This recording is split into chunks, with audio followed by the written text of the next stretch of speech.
Washington, Pennsylvania, and the following counties in West Virginia, Brooke, Marshall, and Ohio.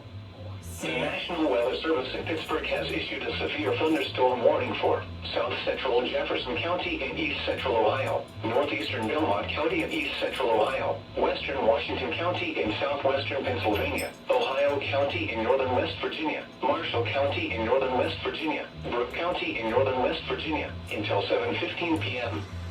At 6:29 p.m., a severe thunderstorm was located near Martins Ferry, moving southeast at 30 miles per hour. Hazard, 60 miles per hour wind gusts and quarter-size hail. Source, radar indicated. Impact, minor hail damage to vehicles is possible.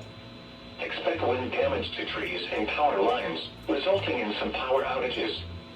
Locations impacted include Wheeling, Martins Ferry, Bellaire, Warwood, Bethlehem, West Liberty, Philadelphia, Clearview, Valley Grove, Chiltonsville, Bridgeport, and Benwood. For your protection, move to an interior room on the lowest floor of a building.